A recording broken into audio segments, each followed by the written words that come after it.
Okay, so we're on. Oh, what I have over here. Oh, I'm sorry. I have to just erase that a second. Okay. So we're on. What is that? The bottom of Gimel Amud Beis. And the subject we came in Agav. We came to the subject about the Sefer Shvius. There was a statement on the top line of Gimel Amud Beis that said Yochel Yilkal Tosefes v'Gnas Latamud Torah. You might think that there's a Chiv the Rice Malchus on Tosefes, whatever that means, some kind of addition. And then there's a drasha to say that you put there. The first shot was back to Harisha. We said Machlokes, if the Malachas on Shemitah, only the four that it says openly. Los is Zra, Los is Mor, Los Siktzor, Los Sivtzor, and anything else is Rabbanan. And according to that Madhyamra, so that was what the statement was saying, that there's no Malchus on anything besides what it says openly of those four Malachas, and everything else is going to be Rabbanan. And that's how we just backtrack to our Mishnah that says that you're allowed to water on Shemitah, maybe because it's only Rabbanan. But Agav, Nakim Lupshat, Rabbi Yochanan says that Pshat in this statement on the top line of Yochel Yilkal Tosefes was about the Sefer Shvius. And now we got into that, we opened up the subject. We brought on the Mishnah in Sefer Shvius, the first Mishnah, that says that even that you're not allowed to work the field even before the year Shemitah. Shemitah starts in Rosh Hashanah, and you wouldn't be allowed to do malacha from Pesach, from Shavuos. Depends if it's a fruit field or a wheat field. And now we're getting into that subject. And the Gemara brought Rabbi Gamliel nullified that halacha. And the Gemara didn't understand how could he go against Beishamai Beisil. It's a very good bezdin. So the Gemara said that after a moment of hesitation, the answer was there must have been that Beishamai Beisil, they put a clause into their takana that anybody could nullify it, even if they're not as big as us. But now the Gemara got into a problem that it's the rice. It's not only Beishamai Beisil, and it's Halachah Moshe Messinai. So that's highlighted over here. As an Etios, a Rav and Issachamai was Halachah Moshe Messinai. So how could they nullify a deraisa? So the Gemara said that there are two different levels. One is the deraisa is 30 days. That the Sefer Shvius means 30 days before Rosh Hashanah, which means that Rosh Chodesh Elul. That's Halachah Moshe Messinai, that you're not allowed to do work in the field. And Bisham Yisrael, they added on from Pesach, from Shavuos, even earlier. And Rav Gamliel only nullified the Takana B'Shama B'Yisrael, that addition from Pesach and Shavuos, but from the 30 days, as Allah Moshe B'Sinai, he couldn't nullify that. Now we're going further, and we're holding 5 lines from the bottom. 1, 2, 3, 5 lines from the bottom. V'hani Hilchasa. V'hani Hilchasa Nenu, K'vainenu. This thing that you think that there's something about the Tosefes Shvius, that there's only Allah Moshe B'Sinai, it's a fresh pasuk. K'vainenu. The Tanya, they say this is a brisa. The pasuk says you should stop plowing and reaping. So just follow the pasuk a second. It's a hard pasuk. We'll try to get it on the screen over here. This is a pasuk in, what does it say over here? Oh, why is it not going? Shmos Lamadal as Kisisa. So it says about the Yom Tovim over there. As Chagamatzos Tishmor. Chagamatzos, and then it says afterwards Shavuos, then it says Chagos, for Sukkot, Pesach, Shavuos, and Sukkot. In between, it throws in something that's a bit hard. It says about Shabbos, Sheish Yom Tav Yom Shvi Tishbos. That seems to be Shabbos. So Pesach, Shabbos, Shavuos, Sukkot, and interesting that Shabbos got in between. And here it says B'chor Shavuot Tishbos. So that's going to be a question. What is it talking about? The two opinions are going to be that it's talking about Shabbos. And that's interesting. Why is it after B'chor Tishbos? It says Lo Sasa Kamalach already. So that's going to be a. Could also be Shmias.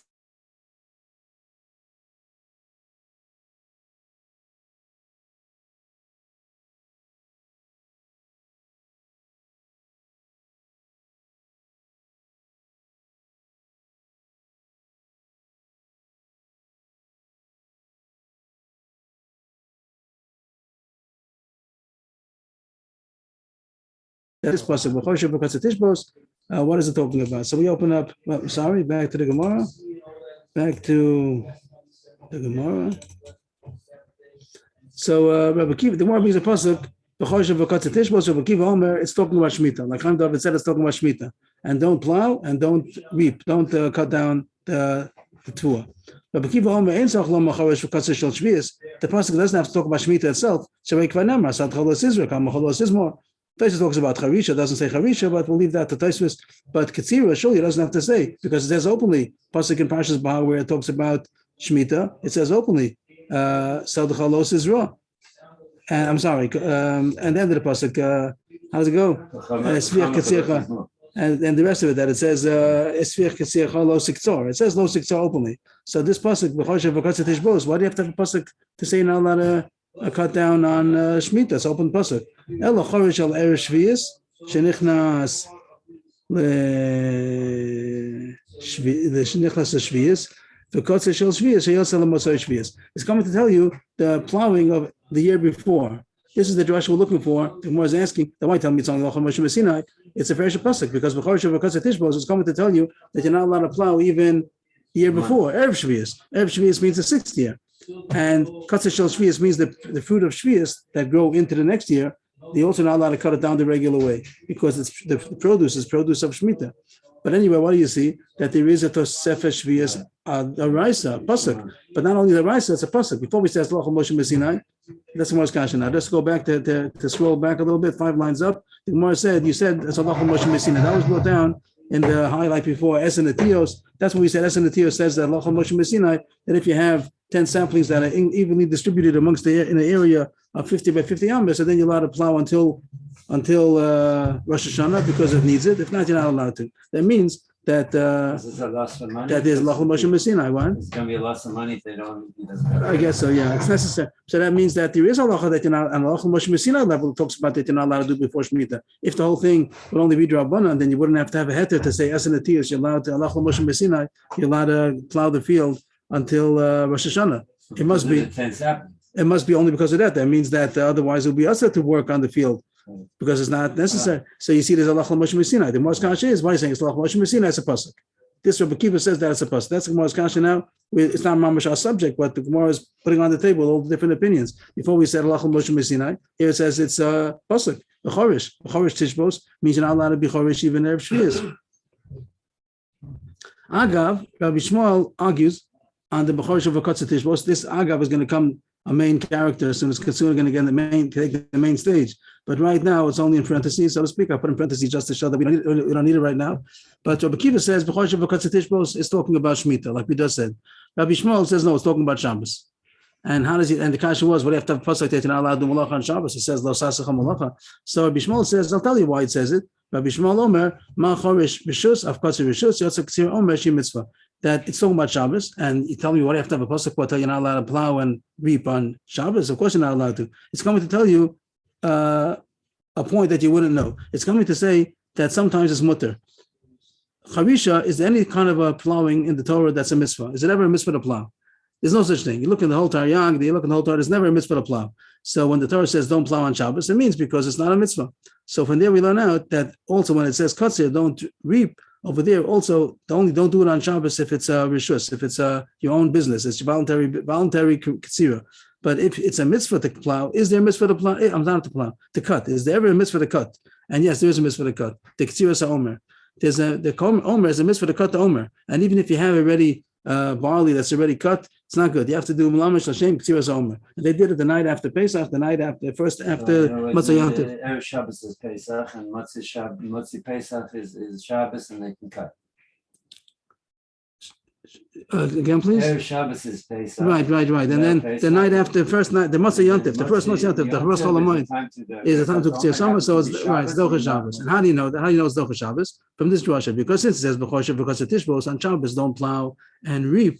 Since it puts it in the same breath, so it's saying only a thing which is a voluntary act, like Harisha, which is always a voluntary act. But if there's going to have a mitzvah act, like cutting down the Omer, then you're allowed to do it. So Rabbi Shmuel says the pasuk of B'choshev V'katzah Tishbos is not talking about Shemitah. Rabbi Kiva says the pasuk is talking about Shemitah, and it's coming to tell you that you're not allowed to plow Erev Shemitah on the 6th year, like we just said, Charish al Erev Shvius. But Rabbi Shmuel doesn't hold that. Rabbi Shmuel knows the pasuk is talking about Shabbos. The Gemara is right now focusing on Rabbi Kiva, and the question was that before we said it's Halach Moshe Sinai, Esenatiyah says Halach Moshe Sinai, and here he's saying that it's a pasuk B'chorish Tishbos. That's the Gemara's kasha. 4th line. Elam Rav Nachman Yitzchak Ki Gemiri Hilchasal LeMishri Yalda Kroi LeMesas Gena. He wants to get out of the kasha and say it's not Halach Moshe Sinai to say that you're not allowed to do malacha on Erev Shemitah. When an Amora says Ella, you're saying that the machlokas is not valid, or No, it's not. He's focusing on the kasha. The question was, Rabbi Kiva says that it's a pasuk, and before we said that it's Lacham Moshe Messina. So he's coming to answer that's really it's a pasuk only. You need the pasuk b'chorish tishbos to tell you that you're not allowed to plow erev Shemitah. How come the Lacham Moshe Messina tells you something about before Shemitah, Lacham Moshe Messina Eser Netios? Over there, it's coming to tell you the heter. It's not coming to tell you the Isser. It's coming to tell you that if you have 10 saplings that are evenly distributed in an area of 50 by 50, that you're allowed to plow till Rosh Hashanah. But it's not coming to tell you that you're not allowed to plow. It's coming to tell you that you are allowed to plow. So he thinks that the Gemara thinks it takes a second to knock it off. But the Gemara says that the pasuk you need to tell you the Isser, and the Halachah Moshe Messina comes to tell you the heter. But the Gemara right away is going to knock this off. It doesn't make sense because if it says that it's mutter if you have 10 saplings, so we could deduce that it means that it's only mutter because there are 10 saplings. If they wouldn't be allowed to. That says that's it's not beferish, but it's we could deduce. It's implied that you're only allowed to plow if you have these 10 saplings. If not, you're not allowed to. So doesn't that say that it's also usher? So the kasha comes back. So this terrace lasted only for a few seconds. The Gemara says ki hilchasol mishri yalda. The May says Kana. The Halachah Moshe Messina is coming to say that it's mutter if you have 10 young trees, 10 saplings. But the pasuk says you're not allowed to do malacha if it's older trees. That the 10 saplings we said is the heter. But if it will not be the 10 saplings, it'll be older trees that don't need so much. So then it'll be usher. But the Gemara says not true. If the Halachah Moshe Messina says in this particular case it's mutter, so we could deduce ourselves that means that it'll be usher if not for this particular case. So the kasha comes back that you don't have to have both Halachah Moshe Messina and a pasuk. At this point, the Gemara, probably everybody was thinking about it already, that the whole kasha was only from Rabbi Kiva. According to Rabbi Shmuel, it wasn't a kasha. That's the answer, Taka. That according to Rabbi Kiva, it's a pasuk, and it's not a Halachah Moshe Messina.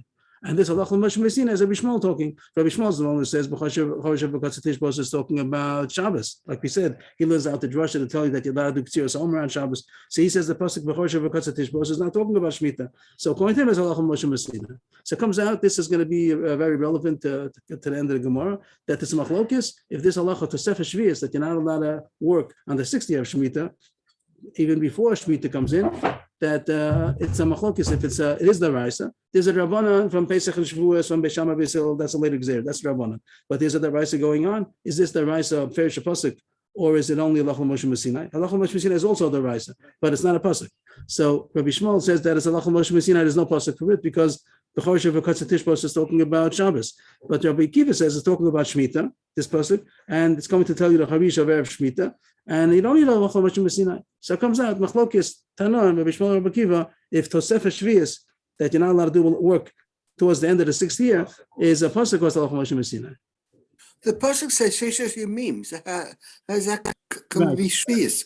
Right. So I think Chaim David was saying that maybe it means Shemitah also 6 years, but I think that that's Shabbos. I think that's sometimes the word Yomim does mean years. I didn't look into this, but I think that months sometimes. I never say years. What is that? Months sometimes. I don't know.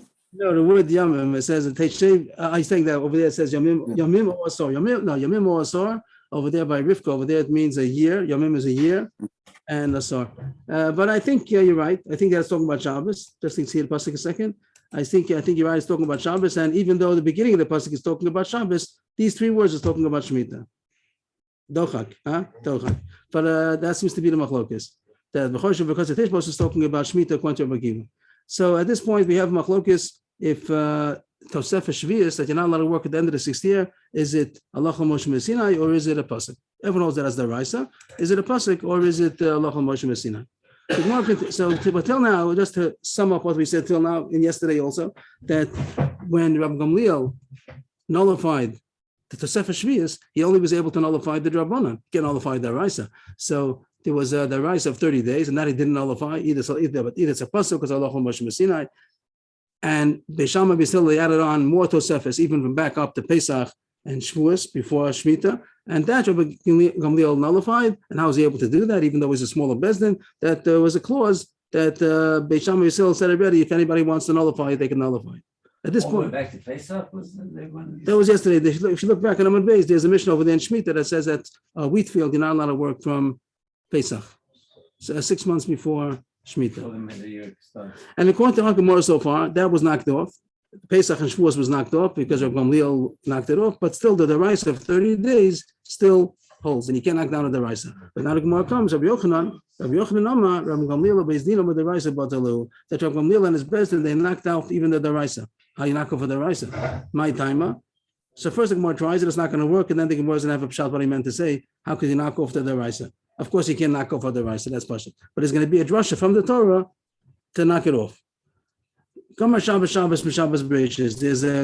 Shabbat to learn out Shemitah from regular Shabbos. Shabbos Bereishis is another way of saying the seventh day of the week is called Shabbos Bereishis. The way the Torah says that Hashem made the world in 6 days, and seventh day in the days of creation He stopped. That's why we have Shabbos. So Shabbos Bereishis is another way of saying what we call Shabbos. And there's a Gezer Shabbos, that the Shabbos, the year of Shemitah is called the Shabbos also, and there's going to be a comparison from Shemitah from Shabbos. Just like Shabbos is only Asur on Shabbos itself, but it's not Asur before Shabbos and after Shabbos. It's not Asur Friday and Sunday. Tosfos points out that there is a din about Tosefes Shabbos, supposed to add on a little bit, but that little bit the Gemara is not concerned with. It could be that much. The Gemara agrees also. You're supposed to have a couple of minutes maybe before Shemitah also and after Shemitah. But we're talking about having a whole month before. So you don't have the whole day. You don't make a day before Shabbos. Friday is not Asur to do Malacha and Sunday. So just like Shabbos is only Asur on the day itself, but not before and after. Afkan, he Asur that it's only Asur on Shemitah, that it's not Asur before and after.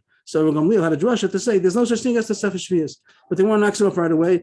The Torah can't contradict itself. In one place, Torah is going to say there is the Sefer Shvius. The other place, Torah is going to say there's not the Sefer Shvius. They can't be. You can talk about there's a clause sometimes, in certain cases, but you can't say that it's a direct clash. So that's where the Gemara is the kasha. Maskef Laravashi, Mandam Hilchasa, Asik Zer Shav Akra Hilchasa, Mandam Akra, Asik Zer Shav Akra. Whatever it is, if it's the Raisa, either it's a fresh pasuk, like Rabbi Kiva says, B'chorish Tishbos, or it's going to be Allah Moshe Messinai, like Rabbi Shmuel says. Can it come that the pasuk says no, it's not true? You can't have a pasuk against the pasuk. If the pasuk says there's a Sefer Shvius, so you can't say that the pasuk says Gzer Shava, that's going to say that there's no Sefer Shvius. I'm saying a little bit different than Rashi, but I think this is simpler the way I'm saying it, that you can't be that there are two drushes, both of them are the Raisa, that are complete, diametrically opposed. One says yes, one says no. If it's going to be either Allah Moshe Sinai, or it's going to be a pasuk that says there's a Sefer Shvius, how could it be Gzer Shava to say that there's no Sefer Shvius? So that's not true. Ella Amar Ravashi, this is the maskana now. Rabbi Gamliel Beis Dino Savi Lo Rabbi Shmuel.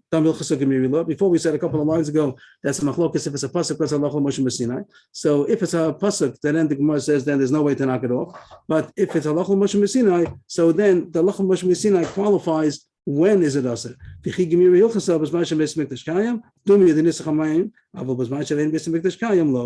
As we said before, just to scroll back to Ahmed Beis before, that the way the Lacham Moshe Sinai goes is Esen Etios, Arava v'Nisach Hamayim Lacham Moshe Sinai. Arava and Nisach Hamayim is only by the Beis HaMikdash. Nisach Hamayim is by the Beis HaMikdash. Arava also, we said it's not talking about the Arava that we put in the Lulav, it's talking about the Arava you put around the Mizbeach. So both of these things have to do with the Beis HaMikdash. The fact that the Lacham Moshe Sinai said all these three halachas together, Esen Etios, Arava and Nisach Hamayim, is coming to tell you that this halacha only applies when the Beis HaMikdash is standing. So it is true that it's the Raisa. It's Allah Moshe Sinai that there's Allah of the Sefer Shvius 30 days before. You're not allowed to do malacha 30 days before Shemitah, but only when the Beis HaMikdash is standing. So Rabbi Gamliel Beis Dino, they didn't go against the Torah. They said they had the drasha to say that the Allah Moshe Sinai only applies when the Beis HaMikdash is standing, and therefore after the Korban you're allowed to do malacha. And that's why that's the halacha that nowadays it's mutter to do malacha until Rosh Hashanah. The 6th year there's no issa to do malacha because this is what the Gemara says here. According to Rabbi Kiva, the Gemara doesn't find any way to say that it's only with Beis HaMikdash Kayim. If it says B'chorish Tishbos, so it's midaraisa, you're not allowed to do malacha. No difference if the Beis HaMikdash is standing or not. But according to Rabbi Shmuel, that the way that it was given over was Allah Moshe Sinai, Esen Etios, Arav, and Nisach Hamayim. So the Allah Moshe Sinai is telling you that it's only when the Beis HaMikdash is standing. That's how the Gemara ends off. So those of Shemitah are going to be stronger when the Beis HaMikdash. Then it's going to be the Raisa. You have to stop working 30 days before. So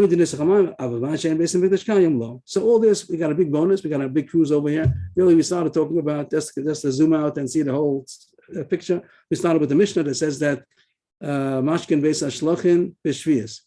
Moed is the main issue with that Moed. But we went on to the Mishnah that also talks about Shemitah, and the question was, how are you allowed to water? How could they permit to water on Shemitah? It's a daraisa. So the Gemara says, either Abai said that it's Rabbanan because Shmita is Manazeh, it's only Rabbanan, or Rabba said that even when Shmita is the Raisa, but only the four malachas that it says openly in the Torah, only those toldos are going to be the Raisa, the rest of them is Rabbanan. So watering is only a tolda, so it's Rabbanan. The Rabbanan could be Matir for Pseda. Then the Gemara went further to say that not only watering, maybe even actual plowing. We said watering is either a tolda of plowing or it's a tolda of planting. But then the Gemara says that even plowing itself might only be Rabbanan because the same drasha we just said, that it only says lo sizra, lo sizmor, lo siktzor, lo sivtzor. Only those four things is the rice, everything else is Rabbanan. And because of that, we was zocha here to the top line of Gimel Amud Beis that said this, where is it? Yachal Yokal Tosefes V'Nasavat Amud Leptura. And some say that's what it means, that Charisha, you might think is the rice, Kamash B'lan is Rabbanan. So it comes out of Machlokes if Choresh is the rice or not. And because of that, sentence, we have another pshat which brought in the whole sugi about the Sefer Shvius, and here we have it summed up that with the Raisa, you're not allowed to do malacha not only during Shemitah, you can't do malacha also 30 days before. If it comes out, this Gemara is going that Chavisha is the Raisa because it says the Chavisha V'Katz Tishba, you're not allowed to even do Chavisha before Shemitah, surely during Shemitah. This Gemara holds that Chavisha is the Raisa, but the 30 days before, so there's the Raisa of 30 days. And either some Lachla Moshe Sinai or it's a pasuk, B'chorsha V'Katz Tishbos. B'sham we still add on also from Pesach and Shavuos if it's a tree field or it's a wheat field, and that the Rabbanan they put a clause in that if anybody wants to later on a Bezdin wants to nullify it, they may. Rabbi Gamliel came and he nullified that. But then the Gemara says that according to Rabbi Shmuel that the Raisa was said over in Lachla Moshe Sinai of Arava Esanatios, Arava Nisach Hamayim. So it's hinted over there that it's only Asr the Raisa only when the Beis Mikdash is standing. And Rabbi Gamliel nullified it completely. And he said now that the Beis Mikdash is not standing, so that the Raisa doesn't apply. And they took off the Rabbanan also. So you're allowed to do Malacha until Rosh Hashanah of Shemitah. And that's the Halacha that we're allowed to do Malacha until Rosh Hashanah.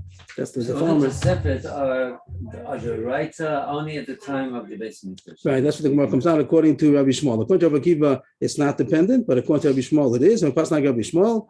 And therefore, Beis Mikdash and Beis Mikdash Kayim, so there's no Tosefes Shvius. You're allowed to do Malacha until Rosh Hashanah.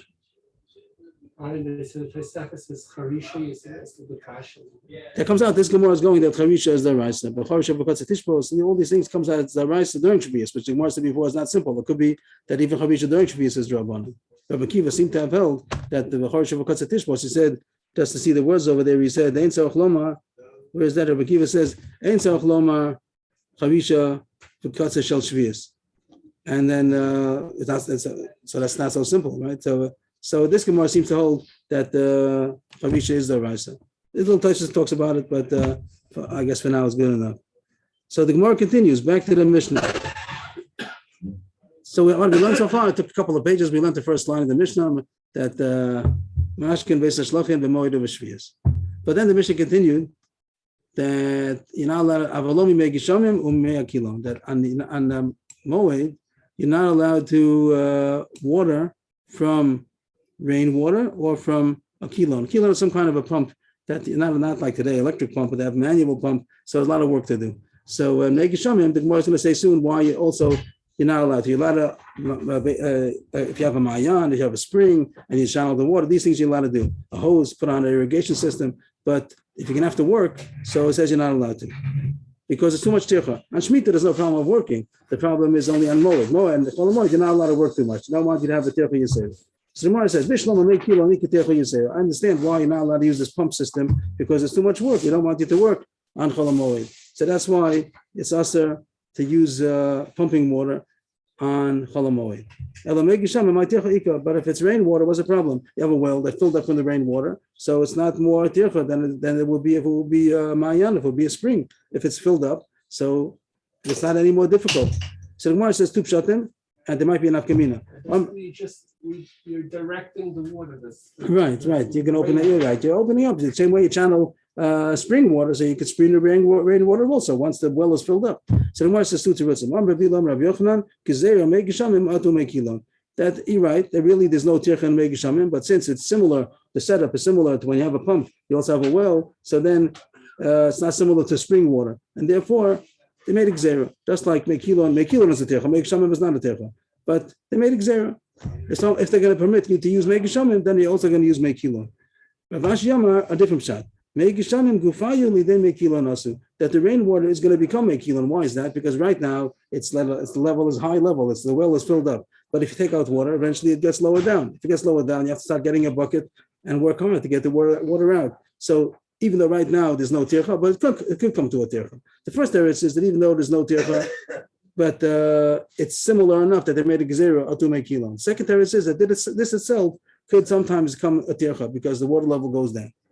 To come if to give you the Rabzeh, Megishamim, right? If it's a spring, so then it's always self-supplying, self-filling. But if it's totally in the rainwater, so then right now it's full. But it could be that after you take water, water level is going to go down. You're going to have to take a bucket in order to get it out. So it's going to become a tircha. Now the nafkamina, the Gemara is going to say right away, there's nafkamina. What if there's a water that is always being filled up again, even if it's right now it's not a spring water, but it's going to be filled up, and there's no chash that the water supply is going to go down. Then there will be machlokas. According to the first teretz, it'll be yasser. According to the second teretz, Rav Ashi, it'll be mutter. It's only yasser if it could come lidei mekilon, if the water level could go down. And that's what the Gemara says. Kamif tikiba de Rav Zera comes out to arguing in the halacha of Rav Zera, because Rav Zera says that it's permissible if there's no chash, the water level is going to go down. Rav Zera said in the name of Shmuel, Naras hamoshchen mayim and agamim mutter lahashkos men b'chol moed. Rivers that are drawing water from Agam, so it seems that this Agam it's a big lake, and there's no chash that the water supply is gonna go down. So he says the Gemara is gonna say this soon. So it's mutter to give to water from it and cholamoid. Of course, it has to be dafka beis hashlachin. That was the first thing. It has to be a water which is a field which is upseda, that it's thirsty for water. That was the first page of the Gemara. But now we're talking about this difference between Meg Shamim and Meg Kilon. So he said, that Meg Shamim and Meg Kilon is Asa, only a Mayan is mutter. So he says that this kind of a river, which is drawing water from a lake, from a pond, a big pond, also it's mutter. The Gemara is going to explain soon that that's the reason why it's mutter, because there's no chash, the water level is going to go down. So now the Gemara is saying that this is not simple, that Rav Ashi would agree to Rav Zera. But the first teretz of Rav Yochanan would not, because Rav Yochanan says, a gezerah atu Meg Kilon. Mar is the first white line. Mar islay the Rabbi Zera, Umar leslay the Rabbi Zera. That Rav Ashi agrees to Rabbi Zera that if the no chash, the water level is going to go down, it's permissible. But Rabbi Yochanan does not like Rabbi Zera. Even if there's no chash, this particular water is going to go down. But it looks similar to Meg Kilon, and if you can permit this, you're going to permit a pump also, and that's already too much work. First white line. Guf Amri Rabbi Zera, Amri Rabbi Bayir, Amri Rabbi Shmuel. The Gemara is just going to quote what we just said 2 lines ago from Rabbi Zera and explain what he means. He said, "Naras hamoshchen mayim and agamim mutar lashkos ben b'chol moed." The waters the river that's being drawn from a pond, a lake, you're allowed to use that water to water the field on Chol HaMoed. Actually, this is the din now in Chol HaMoed. We're not talking about Shemitah. Right. We're in the Chol HaMoed. Shemitah was a side point back into Chol HaMoed. The main subject of the Masechta is Chol HaMoed. Shemitah came in Agam. So we're talking about Chol HaMoed, and it says here that this you're allowed to use this kind of water you're allowed to use. The Mishnah says you're not allowed to. These seems to be like rainwater. These ponds and lakes, they developed from rainwater. So the Gemara is asking that. He says you're not allowed to. My son Yirmiyah, Rabbi Zera says to his Talmud Rabbi Yirmiyah, my son Yirmiyah, the lakes, the ponds of Babel, it has so much water that there's no chash that the water is going to finish. It doesn't get finished, and that's similar to a Mayan. And the Gemara just explained that that's machlokis. Rabbi Zera said that it's mutter because it's not chash, the water level is going to go down. But it's not so simple. Rabbi Yochanan said that even if it's not going to go down, there's a gezerah adu mekilon. So that's what the Gemara said. Rabbi Zera is like Rav Ashi. Rav Ashi agrees to Rabbi Zera, but Rabbi Yochanan would argue. So what we have, a machlokis, if the reason why Meg Shamim is usher is because it's similar to mekilon and you might come to use a pump, and even if there's no chash on this water itself, that the water level is going to go down, but someone might learn from here that you're allowed to also pump water, and we don't want you to pump water on Chol HaMoed, too much work. And the second there, it says only if there's a chash that this water level is going to go down, and you're going to have to do work in order to get the water out. The Gemara continues, more cases of different kind of water systems is the mutter to use it on Chol HaMoed. Tan Rabbanan have pesikos va'abrechos shenesma l'mayim re'ev yamtef asel hashkos ben b'chol HaMoed. So pesikos, I don't have exact shot, but it seems like something which the water level could go down. The water could be finished up. It's not an endless source of water. So it says that even if it was filled up from Erev Yom Tov, you're not allowed to use it on Chol HaMoed, like the Gemara says, because the water level might go down. But if there's an irrigation ditch that's going amongst these pools of water, so then it is mutter because you have the Amos HaMayim. The Amos HaMayim is going to be a source of water that you would be able to. So there's no chance that the water level is going to go down. Means if the water level could go down, then everybody holds that it's usher. If the water level is not going to go down, so then it seems that it's only a chash if you say that it's similar to a mekilon. Some said that it's mutter, some said that it's usher. And here the water supply is not ending, so it seems that it's mutter, at least according to that mandiyama. Ravashi Yama, Apa Piche, Amar Papa,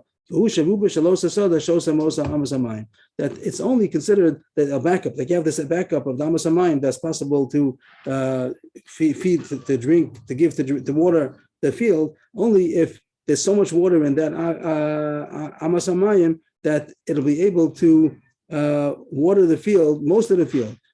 Amos Hamayim is a natural spring coming so from. it doesn't say where, natural right. So I'm source. not sure where it's coming from, It's not gonna be enough. right. But there's no right. So it seems that there's no. It doesn't say. Can't say. It doesn't say openly where the water is coming from. But it seems that there's no chance that it's gonna get empty. It doesn't empty. It doesn't stop. I can't say. It doesn't say openly in the Gemara where the Amos Hamayim is coming from. But it says that even if your water source, you have some kind of a water source that is limited and it could go down and but since you have Amos Hamayim, so that's the backup and you rely on that, you're not going to come to do work.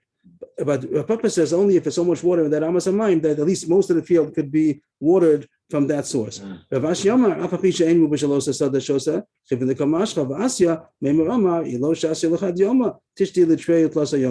if it doesn't have so much water that in the water that right now is filled up in it, it's able to water most of the field.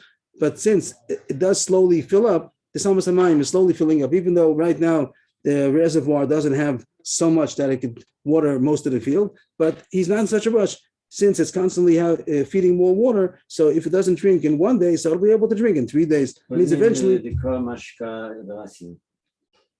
since it's constantly drawing water, it pulling water. So he says, he says to himself, if it's not going to be watered in 1 day, tishti letreil plus yomi, so it'll drink in 2 or 3 days, means that eventually he's not lachutz, he's not pressured because he knows that the water is always getting filled up, even if it's getting filled up slowly, but the mice is going to get filled up. So he's not going to do work on Chalamoe to pull the water up because he knows that it's going to get watered by itself.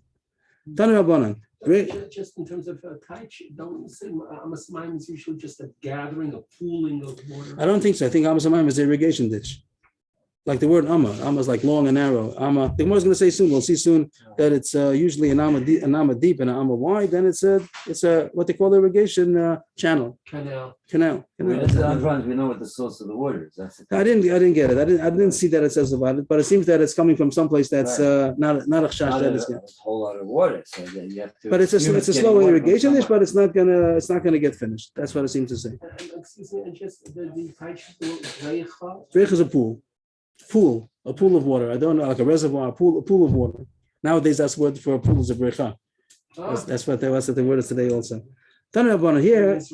What's that? Tanu Rabbanan. Brecha shenotefes. Rashi has the girsa shenitfa. The word notefes means it's dripping. Rashi here, just to point out Rashi, the last narrow line shenitfa, a little bit different. They say it's a better girsa. Rashi's girsa is a better girsa. That you have I don't have a picture right here, but the case here is that you have 2 fields. Let's just read the words first. You have a 2 beis hashlachin.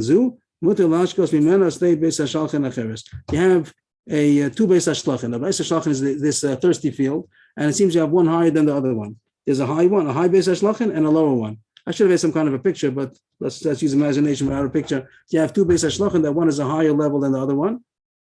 Next to each other, one is higher than the other one, and the water from the higher one drips out. When you have one has excess water, so the excess water is going to drip into the lower one.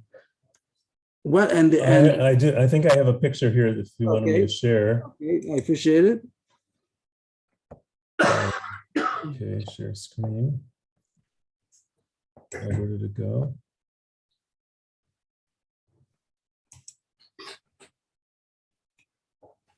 Okay, I'm sorry. It's taking a little time. Okay, I don't know. There's something with my computer. It's not happening right now. Okay, if it happens, please let us know. Okay, so maybe I can make some kind of a picture here. 1 second. Let's see if I should have done this before. Let's see. There's some kind of a whiteboard over here. Let's see if this works. Okay, we'll try. So there's a Beis Shlochin. Okay, not bad. And what else? And then there's some kind of a pool. There's a pool that gathers over here.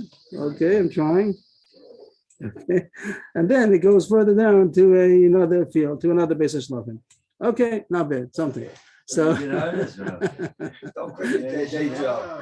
Well, how are you? okay. There has to be also there's something that's feeding to the first Beis Shlochin. The first Beis Shlochin, let's make some kind of a mayan. There's a mayan over here. Okay, I'm not sure, I don't know. That's But good. there's some kind of a pool of water, a spring. And that's how the first Beis Shlochin is getting water, and that's okay. And then the excess water falls into a little brecha over there, some kind of a, and then from there, you want to take the water and feed it to the next Beis Shlochin. Or maybe I should have made it even on the same level, even if this Beis Shlochin is already on the same level. Let's make it a little easier. Okay, without this part, if I have a eraser here. Okay, we'll try this. Okay. I'm not sure if I'm doing everything, but more or less this is, so the Gemara is going to say that if you have the water of the first Beis Shlochin that's excess falls into a pond, you're allowed to water from there to the lower Beis Shlochin. Why? Because there's a water that's coming from the first Beis Shlochin. It has a source. The Gemara is going to say that has to be that it's still dripping in, that there's a dripping going on over here, that it's still being fed, and also that this upper field has a Beis Shlochin, has a mayan that's mutter. That's mutter. Okay, more or less. Okay, let's try. Let's see if we can do the Gemara like that. Well, but normally a brecha you couldn't, you're not allowed Right, to- because it's endless. It's limited. It finishes. So that's also. But this is going to be mutter because it's considered an endless one because it's connected to the one that's coming from the top. Let's see the Gemara if that fits in. Tanaraban. Where's the next one? Picasso also had sketchings, right? What is that? Picasso had also sketchings. Tanarabanan. Drecha shanitva mayim b'snei Beis Shlochin zu mutter la'ashkos remember shnei Beis Shlochin acheres, a little pool of water that dripped. I'll change the word natefes to nitva. That's what Rashi says, that it dripped from a shnei Beis Shlochin. That's the upper Beis Shlochin that was dripping into that little pool. Mutter la'ashkos remember Beis Shlochin acheres. You could take from that pool, even though it's only a brecha which is going to eventually get finished l'chora, but you're allowed to drink from water from there to the second Beis Shlochin. The Gemara the kasha of Avida the Pascha, it gets finished, it's limited, it can get finished. It's only mutter if the upper Beis Shlochin is still dripping into that pool. So it's considered that it still has a ongoing source. Only provided that the first mayan, which is feeding into the upper Beis Shlochin, that's a unlimited one. So then it'll be mutter to do even the bottom one, even though its source looks like a limited brecha, which should be yasser. But since it's all connected, that it's dripping from the upper Beis Shlochin, which has an unlimited source, so you look at it all as one big water source, and the bottom one is also allowed to be watered even from it. What is the issues malacha? Why is The it? Gemara started. The reason why it's us is because too much tircha. That's how the Gemara started. He's It's a not doing tircha. anything. It seems to be a natural source. No, from there he has to take the water, and he has to from the brecha. He's going to take a bucket, and he's going to channel it. I thought it was channeled automatically. No, he has to do something. He has to be doing something. So that the Gemara says either because the gzera to make kilon, or because it might eventually be lowered. The water level goes down, and then they're going to have to tircha on this one. The Gemara made a machlokas out of it if it has an unending source. So the Gemara, all these Gemara seem to be going that if there's an unending source, it's mutter. It's only chash if the water level is going to be limited, and then you're going to start doing tircha. Okay, I can't say I understand all the facts, but two yisodas seem to be that it should be an unlimited source. It shouldn't be a chash that the water level is going to go down here, and you're going to have to do tircha in order to water it. And some say that it's us, even if this thing is unlimited. If it's similar to a make kilo and similar to a case where you might use a pump, so then it's also, even though this particular case is never going to be a tircha, but it's similar to a case which is a tircha. The Gemara continues. Tanya, a new subject a little bit. Tanya, you have two rows of things that are growing in the field. That one is higher than the other. You're not allowed to take water, to draw water from the bottom one and water the top one. It means that's called tircha. If you have to go upwards, you have to take something, even though it doesn't seem so far, it's not a big climb, but one is higher than the other. You're not allowed to take water from a lower level and water something which is on a higher level, because that's tircha. To go upward, to go downward is okay, but to go upward, you're not allowed to. Yosef can't even more than that. Big chiddush. Amar Abu Lazar ben Shimon. Afilu aruga achas. Even if not two arugos, even one aruga, that one is higher than the other. Chetzia namoch v'chetzia gavor. One is higher than the other. Also the yidla mimakum namoch v'yashkel mimakum gavor. Don't do tircha to take the water from a lower level to a higher level. No difference if it's two arugos, or even the same aruga, the same row, but one is higher than the other. You're not allowed to do an upward motion. It has to be dafka downward.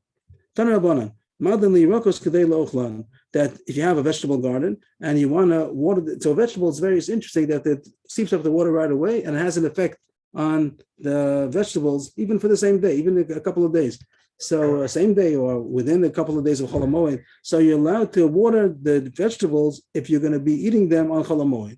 If it helps for Chol HaMoed, usually when you water things, it's not going to be used on Chol HaMoed. You have a field of wheat or trees. It's not the water you're going to water on Chol HaMoed is not going to help you for eating it. It helps you. It's only mutter because it shouldn't be a hefsid. It shouldn't get lost. There shouldn't be a financial loss to the field. But here it says that by vegetables is different because the effect that the water has on the vegetables is immediate. So you would be allowed to water vegetables in order to eat them on Chol HaMoed. But if it's not doing it for Chol HaMoed, you just want to make it nicer for the future. In Bishvili or Posan, or say if it's only to improve it, we're not going to eat it on Chol HaMoed. They want it to be good for next week. Then you're not allowed to water it. Ravina, the Gemara says a story here, 3 lines from the bottom. Ravina, yes. So by vegetables, it's the effect of the water. Your use is almost immediate. You can't. You may. For today. Yeah, for Chol HaMoed.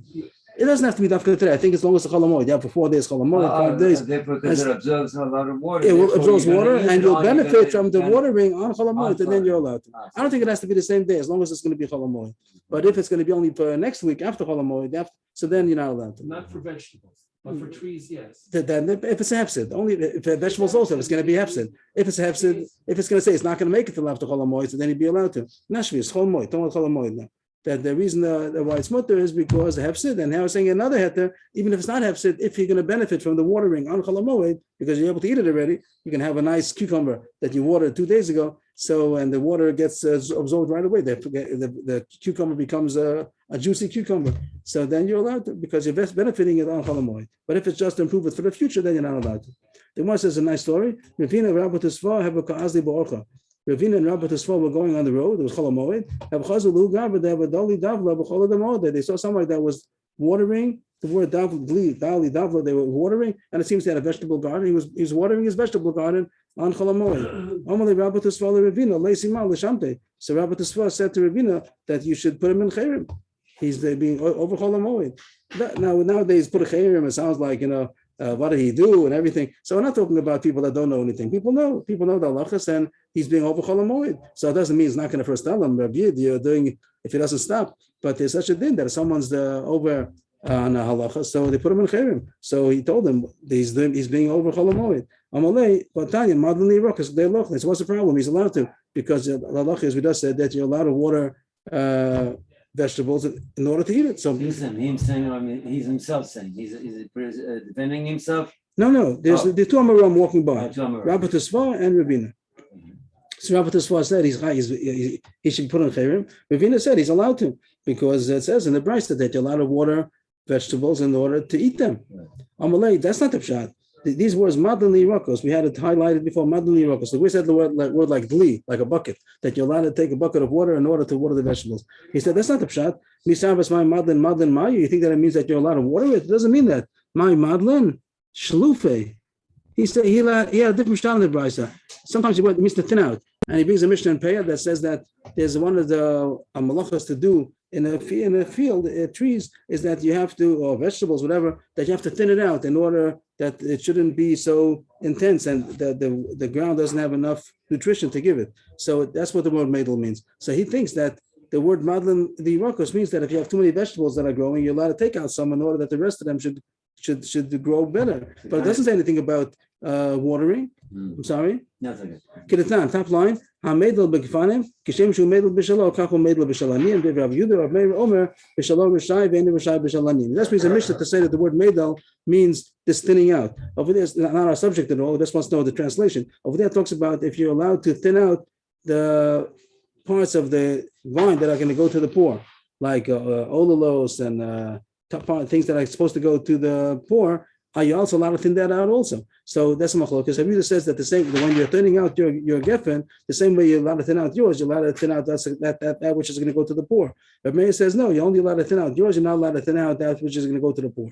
Anyway, what do you see? That the word meidel means to thin out. So that's what's shown over here. That doesn't talk about watering. Amalei. So Rabba Tosfa. I'm sorry, who's that? This is the one who holds by the thinning out. And he says that you're not allowed to water. The one who said you want to put him in chayrim is because he held that the brisa that says madlin doesn't mean water; it means to thin out, like the Mishnah over there in Peah says. So it just says that you're allowed to thin out the chol hamoed. It doesn't say that you're allowed to water on chol hamoed. Amalei, Ravina told him no, you're wrong. But Tanya, madlin mayim, here it is, madlin mayim. Madlin mayim liirokos kadei lochlan. There's a brisa that says not just madlin liirokos, there's a madlin mayim, so it means you're allowed to water. That it says no. The pshat that I said is true. That you're allowed to water the vegetables in order to eat it on chol hamoed. So don't put him on chayrim because he's doing it. What are you allowed to do? Amalei Tanya. Okay, that's the brisa says. You're right. I made a mistake. I thought that madlin means to thin out, but you're not allowed to water. But the brisa says openly that you're allowed to water. So the person is fine. He's watering the vegetables in order to eat them. You're allowed to do it on chol hamoed. He retracted. And he says that that's good. You're right. You're allowed to water in order to eat it on chol hamoed. I mean, modeling means both, right? It means sometimes it means to thin out, and sometimes it means water. Right, but here the brisa says what it means. It says modeling mayim. So here the brisa means that you're allowed to water. Again, just with vegetables, just to make it better. But you're not going to eat it on chol hamoed, then you're not allowed to. If you're not going to eat it on chol hamoed, then you're not allowed to. You just want to improve it for the future, then you're not allowed to. But if you're doing it in order to eat it, so then you are allowed to. Where we said by other plantings like trees. The water doesn't affect it right away to be able to eat it. It's only going to be because of a loss. So if it's a loss, then it's mutter. If it's not a loss, then it's us. It says here that you're not allowed in the Mishnah. Back to the Mishnah on chol hamoed, you're not allowed to make the ugyos. And we say what ugyos means. We got it from the Gemara. The Gemara is going to say it means a ditch around the root of the vine that you can fill it up with water. So you're allowed to dig out that ditch. Why do you call him ugi? I don't know. Sounds like a cookie, huh? I don't know. Yeah. But my ugios. Rashi's right. Very good. Rashi says it comes from the word round, like ugo. Where's the Rashi over here? Rashi brings the Gemara in Tainus by Choni Amagel that ugo b'amad b'socha. Rashi second narrow line. Thank you. Yes, you So it says that you're not allowed to do the chol hamoed because it's a tircha. It's a tircha to dig out this thing. My yogis. What does it mean? I'm review the banki. Okay, now we know what it means, but only know what it means because of Rashi that it means this ditch. Tanya namayachi elin ugios bedidin. What is bedidin? Also, we don't know what it means only because we're told that it means this ditch, that ditch by the source of the vine. Bedidin shavikri zaysim v'shavikri gefanim. These ditches that you put by the root of the olive tree or the root of the vine. That Ravuda permitted for the people of this city to make these bankis, to make these ditches by the vine. So you say the Mishnah says you're not allowed to. Ravuda says you're allowed to.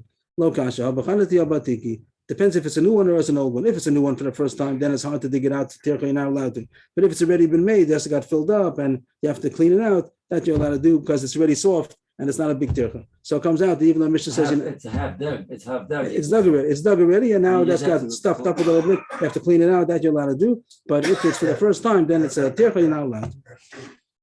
The Mishnah spoke about Osan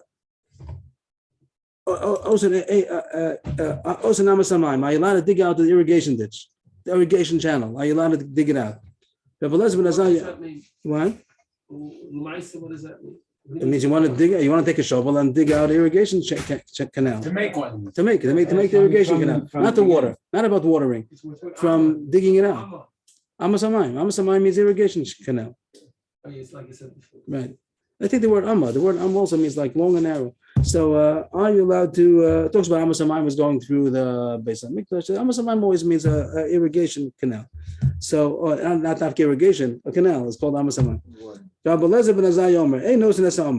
in the Mishnah, it says you're not allowed to do in chol hamoed, and the Gemara is going to say right away the reason is because it's too much tircha. You're working too hard in chol hamoed. But Mishnah also talks about shmita. So we're toggling back to shmita again. This sugya is going to be a sugya about shmita. So it's nice during a year of shmita to learn this. So it goes. The sugya is about chol hamoed, but once in a while it comes in shmita.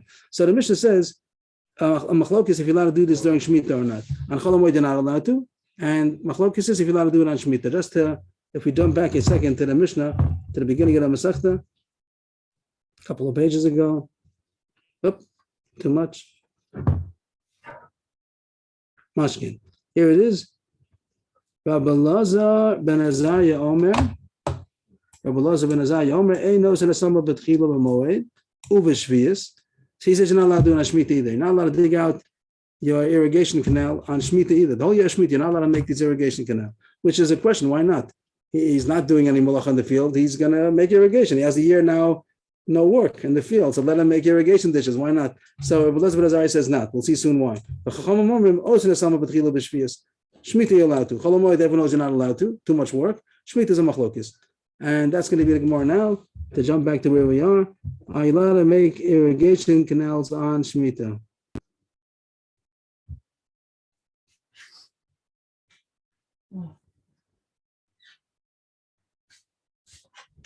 We're learning a lot. You see how much we learned. Okay. Okay. And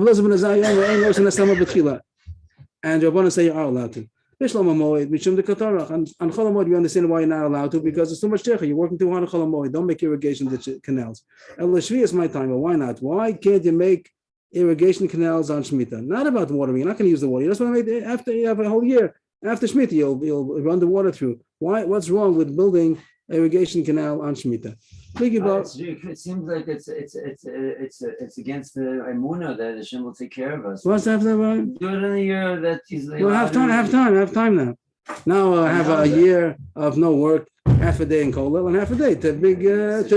Tired. Okay, so but what, he's not. You're not at work. No one's saying not to work. He does not allowed to work the field. He's not working the field. He just wants to get ready for next year. It is going to grow those plants. Fine. What's the problem? He wants to go into the business. What's it called? Making pipes. He wants to make pipes. So he's allowed to make pipes. So he wants to make irrigation canal in his field. It sounds like it's like going against the ruach of Shemitah. The Gemara doesn't see it. I think that the farmers do a lot of things that they're allowed to do. Like, why not? They're not, as long as they're not working, they have to build a couple of barns and things like that. Why not? Barns? Whatever, Barns is fine. It's got nothing to do with. No, I'm talking about things that they need for, any kind of buildings you need. You're allowed to build them. It's like Hilo Al Ben Azman. We save everything we have to do, all else to do in Ben Azman. So they save 6 years of work for just. And they not do all kinds of buildings. You're not build. He doesn't allow to work the field. So he's building. What's the problem with building? What's wrong with building? That's most kasha. Pligi bar Abzera veRabbi Abba Bamam Machlokes. Chadam Abnei Shemat Nira Kaoder. It looks like he's digging, like he's hoeing, like he's shoveling. The fact that he's digging out is true. He's really building, but it looks like he's working the field. He's tilling the field. So it doesn't look good. The Rabbanan. The Chadam Abnei Shemat Shagafel Lezriya. Agafe means the two sides. Means he's making this canal, but where does he put the earth that he digs out? He puts it onto the side. So the side now is soft earth. It's very good earth for it's plowed earth. The fact that he dug out, so the sides that he put the extra earth, those places are good for planting now. So he did prepare the earth. He didn't. It wasn't his kavanah, but the Meister, that's what he's doing. He's making earth. Which probably is Rabbanan. The first one is surely only near a code there, and the second one also probably sounds because it's not really mechavan for that. So it's also us. My benai, what would be enough community between these two opinions? That the water automatically gets filled in. The water, as he's digging it out, the water comes in. So it doesn't look like he's tilling the field because the water gets filled up. Everyone sees what it's all about. But if it has to do with that the earth it puts onto the side is now good planting earth, so then it's also. If you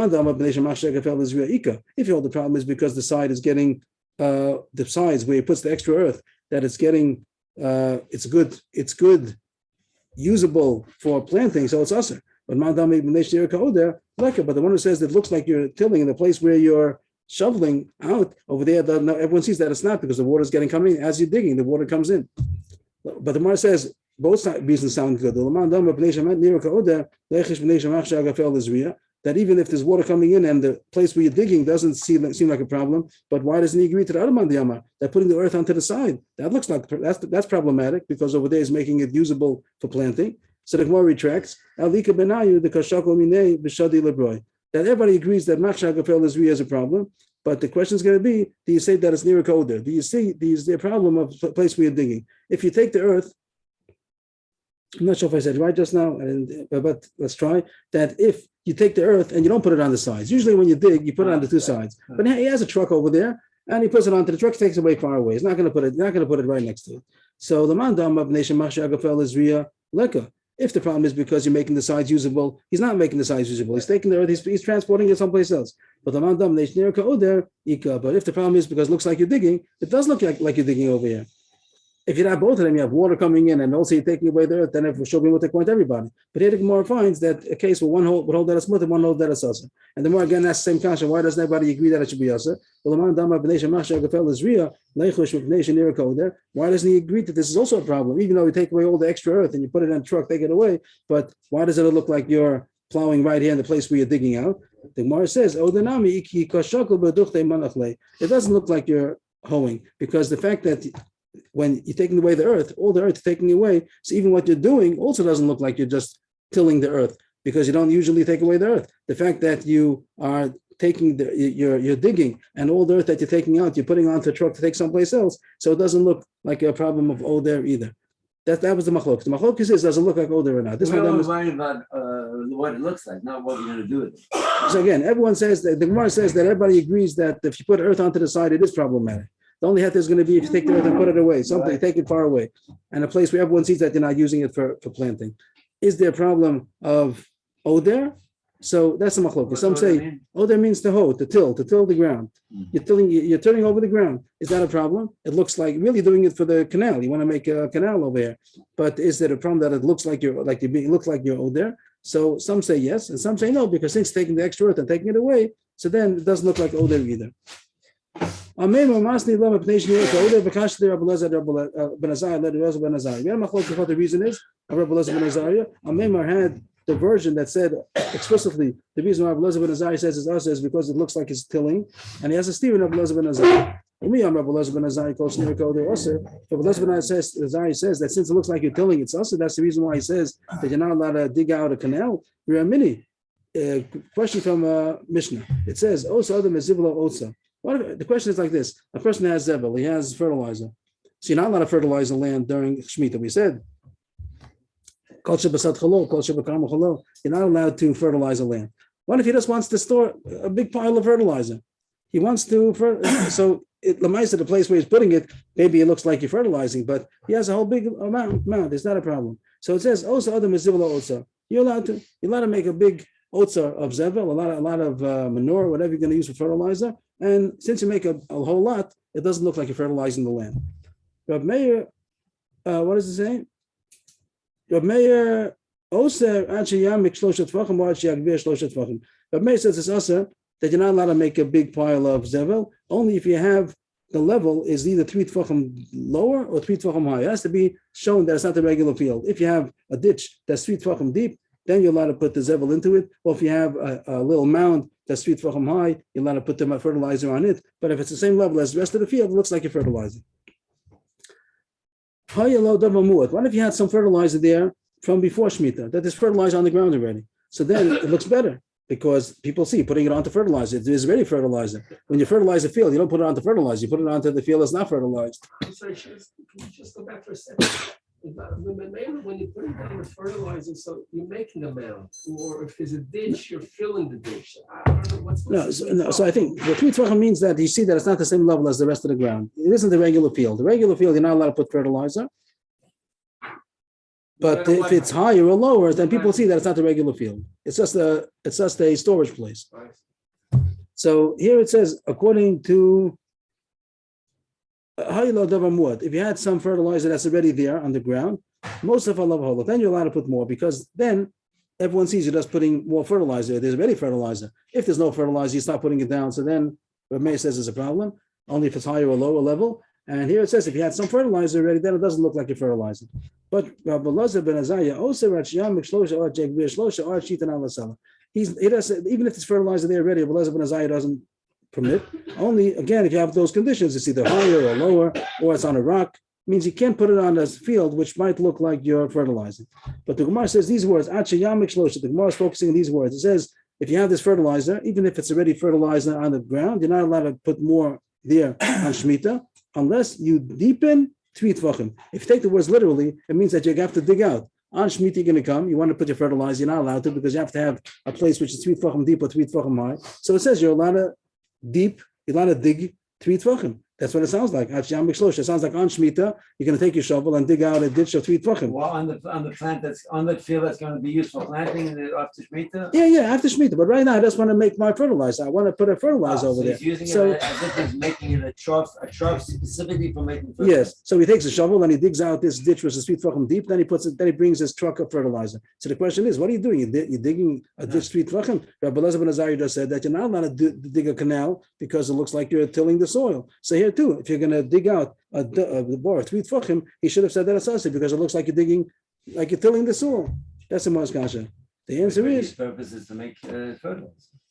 He's only thinking about fertilizer. he's only thinking about a canal for next year, but you're not allowed to because it looks like you're tilling the soil. So here too, you shouldn't allow him to dig out 3 tvachim because it looks like he's tilling the soil. The Gemara says, so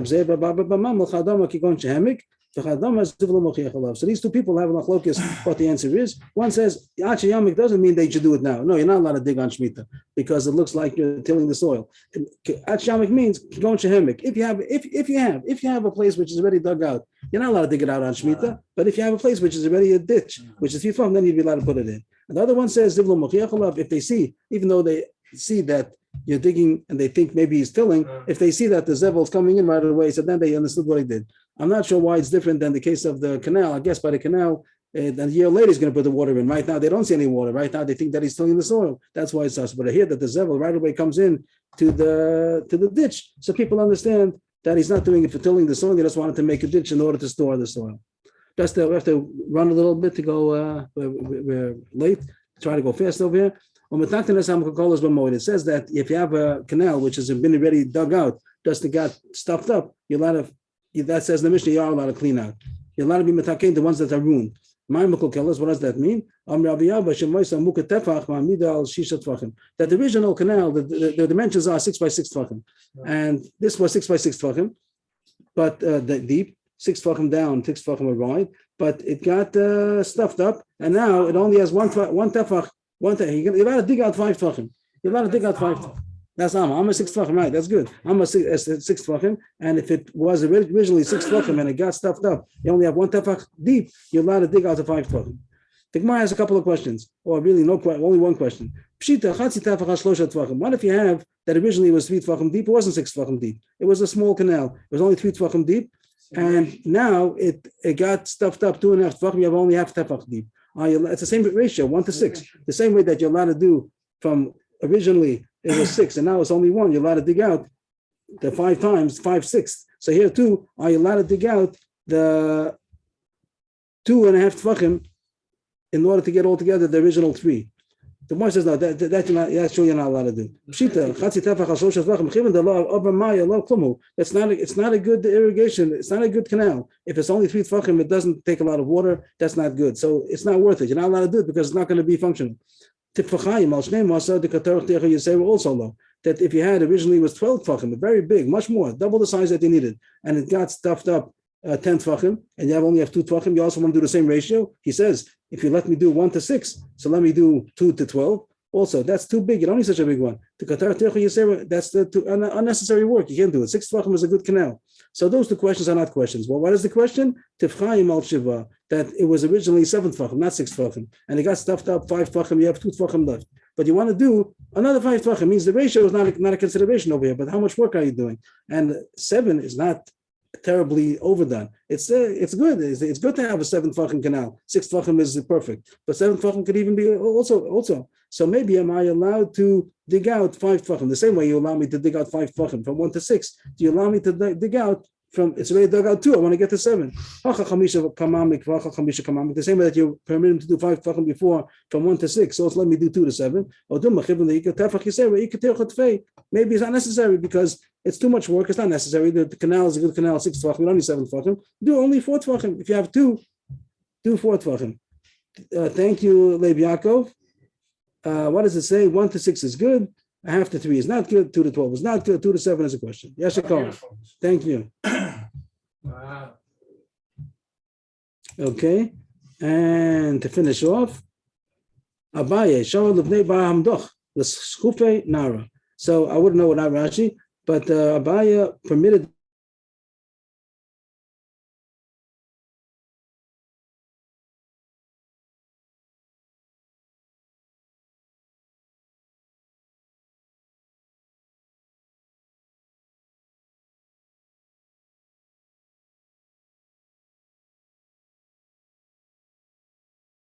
that Rabbi Yirmiyah permitted the people of Sachusa to dig out a river which became stuffed up. And Rav Ashi permitted the people of Masam Machasya to dig out this river Bornitz. And I don't understand exactly what they had to do over there, but the Gemara says this is the sugya of Sarchi Rabim. Amar, Rav Ashi said, since the public uses this water, so it's considered a public river. And what's the halacha? Utanan osni called Sarchi Rabim, that you're allowed, besides the regular malachas that you're allowed to do, there's Sarchi Rabim. So the poskim say that's usually it's only mutter when it's a Sarcha Moed and it's a Maisa Hedya. You have to have two conditions in order to be able to lachan chol moed, that you need it for the moed, and it's an amateur thing. It's not a professional work. Also, the Gemara says shouldn't be too much tircha that we also have. But here, tzarchi rabim, if it's a public communal need, so then they say that it's mutter, even if it's not a tzarcha moed, if it's only a ma'isa hedyot, and if it's a ma'isa uman, but they need it for the moed, it's also mutter. Excuse me, you were saying shechut, you got cut off there at the beginning. Shechuthim means to dig out. I wouldn't know I don't know myself how it means. Rashi says, and let's translate Rashi. Rashi says to uproot the branches of the trees that are growing in the river. So the trees were interfering with the river. You're allowed to uproot them. And it seems that all these source for his it seems here that it's no. It sounds here. I don't know. It sounds like it's drinking water for the community. It's the communal. Surely that's a danger issue. Nothing to do with danger. It's talking about Tzarchi Rabim. It says in the bottom line, Tzarchi Rabim. There's more leniency, like the Mishnah also said about Tzarchi Rabim. Here it says. Here it seems that the heter of Tzarchi Rabim is, as the poskim say, if it's Tzarcha Moed, even if it's a Ma'aseh Uman, even if it's a professional work, and if it's not a professional work, then it's mut, even if it's not necessary for the Moed.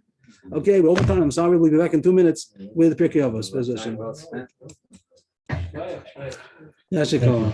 Thank you. Thank you. We get some sort of certificate after we finish this. I know we learned Isachas the way katan.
Okay, welcome everybody. Welcome back, and we'll get on to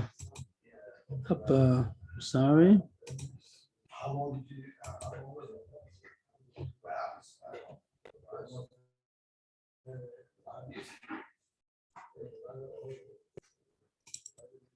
Oh, wrong one. I'm sorry. Let me get it on. Oh, I think I can do it. Yeah.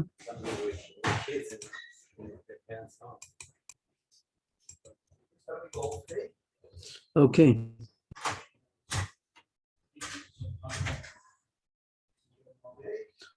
So we're in Pirkei Avos, Perek Daled, and we're starting a new Mishnah now today. Mishnah 21, it says over here.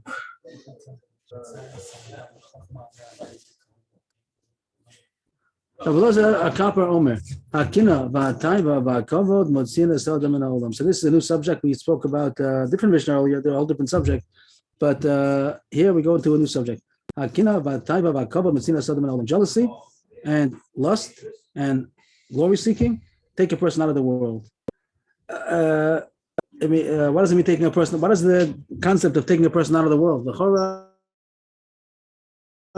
It means that he doesn't benefit from this world, probably also not the world to come. It means that it takes him out of the reality of existence, and he doesn't utilize life correctly.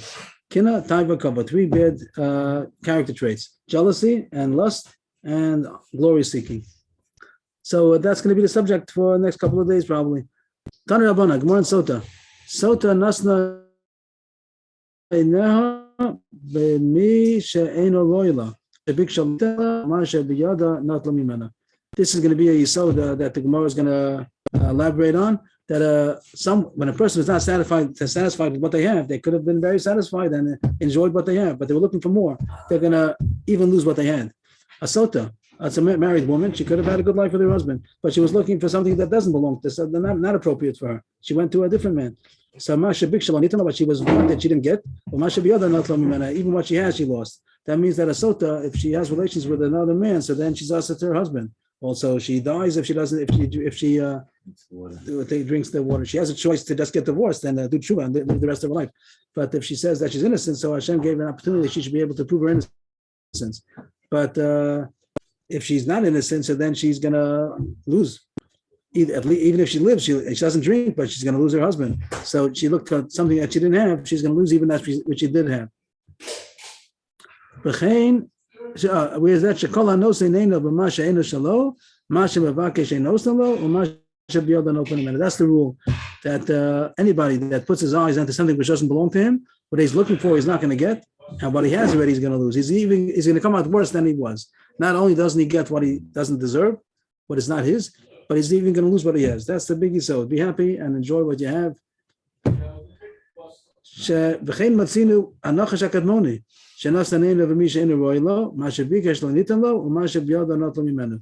And the Gemara says the same thing happened by the original serpent. Nachash HaKadmoni means in the story of Bereshis, Adam and Chava and the Nachash. So the Nachash, it says that he was looking for that which does not fit him, and he didn't get it, and he also was taken away from him what he had. And the Gemara says now, what would have been the Nachash would have had a good life, so to speak. I don't know if this should be taken literally, the whole story of the Nachash. I don't know if it's to be taken face value, but we'll be the Gemara. I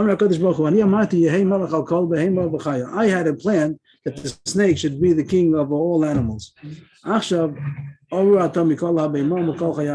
now you're going to be cursed from all animals. He was supposed to be the top of all animals. Now he was degraded to become lower than all the rest of all animals. Other things. I had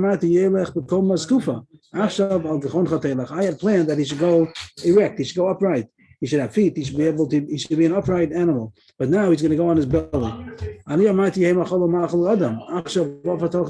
had planned that he should have human food, that the snake should have had human food, but now he's going to be eating dust. Who Amar Erog Adam? His plan was that he would kill Adam. He wanted Adam should eat from the Eitz and he would kill Adam. And he would have relations with Chava, whatever that means. Again, I don't take it literally, say face value, but whatever that means, that he wanted to take Chava. Therefore, he was punished. The Chanachash was punished that there's animosity between humans and snakes. Just like the Sota, then it says Nachash also. Now it's going to bring many, many other examples of this Yisod. When somebody looks for something that doesn't come to him, he's going to even lose what he had. I think besides that, that's something the person looks for something they don't have. They don't realize all the gifts they have. That's also true. But that's not what the Gemara is saying. But the Gemara is saying even more, that he can actually lose it. And the Gemara brings a bunch of examples. V'chein matzino b'kayin, v'korach, v'bilam, v'doeg, v'achitofel, v'gechazi, v'avshalom, v'adoni. Something that doesn't belong to them by Kayin. He wanted that which is not coming to him. I think the Gemara talks about that he Hevel had two twins. The Kain had a twin sister, and Hevel had two twin sisters. That says in the Medrash that his wife was more beautiful than Kain's wife. So he wanted something which wasn't coming to him, and he lost what he had. Korach Korach talks about that he wanted. Okay, the pasuk says he wanted the position. He also and he lost. He lost out. Bilam. Anybody know about Bilam? What did he want that wasn't coming to him? Of course, he lost out. Then he lost out, but he wanted maybe the riches, like it says. He wanted honor. He wanted honor and riches, and at the end he lost everything. Doeg, I guess he wanted to get in with the government. He wanted Shaul to favor him. That's why he slandered David. At the end, he got killed, or he died. The Gemara says that he died by less than 35. He died. Achitophel, that he wanted to. I guess it doesn't say what Achitophel wanted, but he came together with the rebellion of Avshalom against David, and he at the end he was going to be killed, and he hung himself.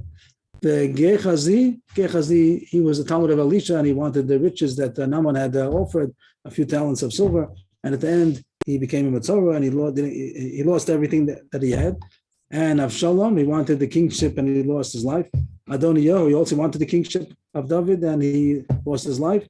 Uziyahu, he wanted to become the Kohen Gadol, and he became a Matzorah. And Haman wanted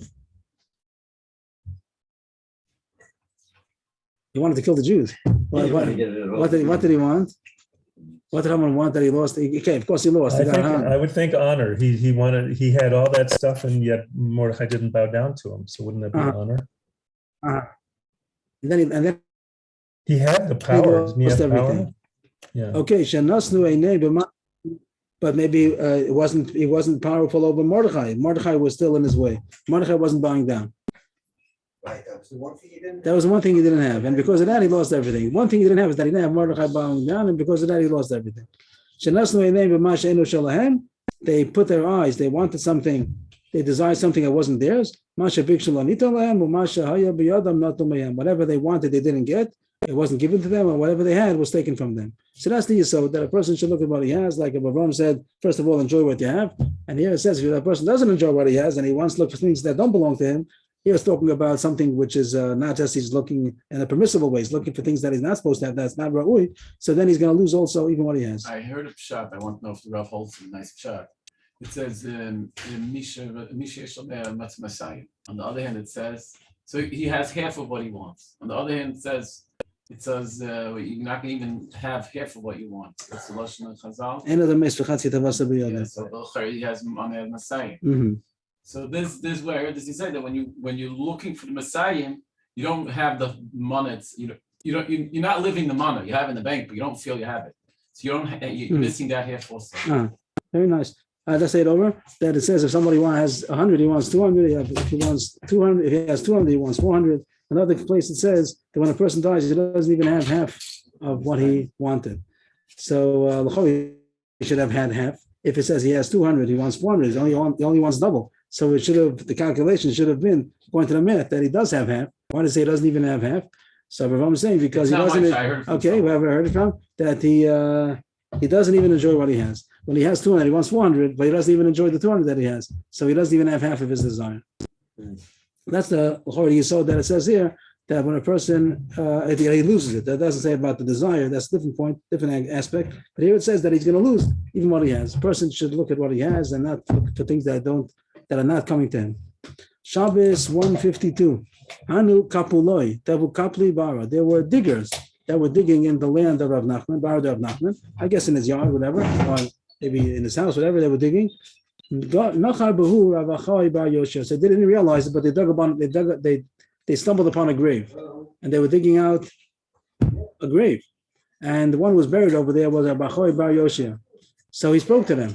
He was dead. He was in the grave, and they were digging, and they touched upon his grave. So he made us a noise, like, what are you doing over here? So they came, the diggers, they came rushing to Rav Nachman there. So we were digging, somebody started making noises at us. Nacha was like a snorting kind of a noise. So he came. So he asked, who are you? Like the Rav Nachman, he asked the person in the grave, like, who are you? So he said who his name is. His name Amachoy Bar Yoshia. Doesn't Rav Murray say that the tzaddikim are going to become dust. I mean, even tzaddikim also return to the dust. So even though you're a great tzaddik, but why are you still alive? Like, why? Not he's not alive, but why did you not become dust? You're still intact. So and he was talking also. So of course it was a miracle that the voice was coming out even though he was dead already, but he was intact. And he says, doesn't Rabbi Murray said that tzaddikim also disintegrate. I don't know who this Murray is. Like, I don't know like him. Like I'm not disintegrated. He's still arguing in Like you have a kasha on me, what should I do? I don't know what Murray is. It's a pasuk. You can't argue with the pasuk. It says the pasuk in Koheles that the person is going to return to the dust like he was. So how come you didn't return to the dust? Amalei, the Akar Yach Koheles, no Akar Yach Mishlei. The one who taught you Koheles, the pasuk you just quoted, he didn't teach you Mishlei. It means it's not a pasuk. You didn't have the whole story. Or Kavat Samos Kina. It says in the pasuk that jealousy is like the rot of the bones. That means that the bones rot because of jealousy, and only somebody that has jealousy rots. But someone that doesn't have jealousy doesn't rot. I didn't have jealousy in my lifetime, so I didn't rot. Call me Sheish Lo Kina, believe it, it's most of my keeping. Somebody that has jealousy, so then his bones are gonna disintegrate, rot. But someone that doesn't have his, so I didn't have jealousy. His existence was his hachcha. Yeah, he says that I didn't rot because I didn't have jealousy. So this is what the Gemara is bringing. This Sefer collection is bringing that jealousy cannot type of a cover. The jealousy. The first point he brought is that a person is jealous means of things that he doesn't deserve. He things that are others. He's jealous of other people's things, so he's going to lose what he has. And this Gemara says that that's the source of a person's rotting in the grave is only because of his jealousy. Of course, the pasuk, we don't have to go only to the drash. The pshat is also that when a person has jealousy, it's like his bones are rotting. It means in his lifetime. Not that the Gemara is saying a drash in his death, but when a person has jealousy in his lifetime, his bones are rotting. He's not living. He's losing out on life. Because he's so eaten up, it's eating up his bones. It's eating him up. That's the expression. It's eating him up. Like that's what it's saying of it. Why That it's bones? I would say he's eating his mind, he's eating his heart. Why is bones? it probably means even not only it means that his whole essence is. I mean, not only ruins his heart, and even his goof, his whole he thing gets is sick because of it. probably. The jealousy is a terrible thing. But it doesn't tell you how to get rid of jealousy. The Sefer doesn't help us to tell us what do you do now? What do you do? So the Mesil Shalom helps out a little bit. And first of all, he says that's a waste of time. He says he has a practical thing, and he has then essential to say the word. Means the person has two windows. This is my mashal. It doesn't say mashal. The mashal is my. He has two windows. One faces a huge palace. The next door neighbor on one side is a mansion, 10 times bigger than his. That's one window. The other window is a little shack. The other neighbor on the other side has 10 times less than him.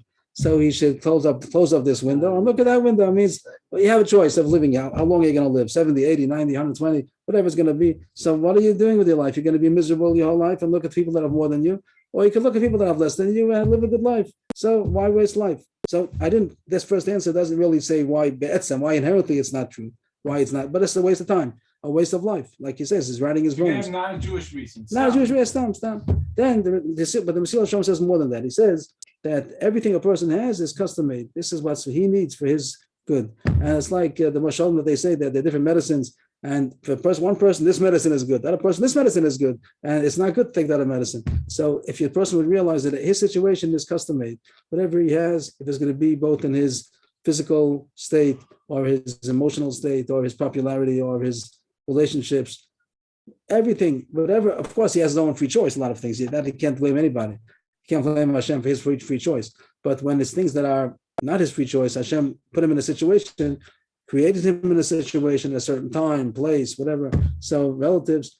So all those things are Hashem made, custom made. That's exactly what he needs. And if Hashem would give him the choice, I could give you a different situation, but I'm telling you it's not good for you. He should say, Hashem, please give me what you planned for me. If he comes into the box, he sees all different kind of. Where did you get that from? Just said it recently. Give me what you planned for me. I got it from the Mesil Shalom, but it doesn't say those words exactly. That a person, if he would consciously want what Hashem gave him, then he said, this is what the situation that I have is what is best for me. And even if Hashem would say, my son, if you want, I'll give you something else, but I'm telling you it's not good for you. So you should say, Hashem, please. The thing that you say is good for me, that's what I want. So the situation that a person has, he's supposed to Be happy with it. That's called sameach b'chalko. Not only the word content. Content is not enough. It has to be happy. Content means like, say that, okay, it's good, but it's more. Sameach b'chalko means that he dafka wants. And even if there's some kind of a deficiency, he wants the deficiency because that's what's good for Moshe. Of course, he has now free will. What do you do with that now?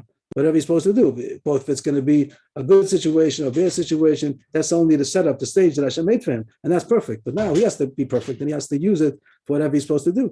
But people that are jealous because of their situation, so if he's jealous because he's not doing what he's supposed to do, okay, so do what you're supposed to do. If you see somebody else doing what he's supposed to do, so you also do what you're supposed to do. That's up to you. But if he sees things that are not up to him, just that Hashem made a situation, so there's no reason to be jealous because that's what's good for him, and this is what's good for you. And even if you be given the choice, if you want, you could switch places with him, and or you can get also what he has. A person should consciously decide, I don't want it. I want what Hashem gives me. Sorry, that's from the Mesilas Yesharim. Yes, please. Good afternoon, Rabbi. The recording is still on, by the way. Just a second. Oh, thank you, thank you very much. Thank you.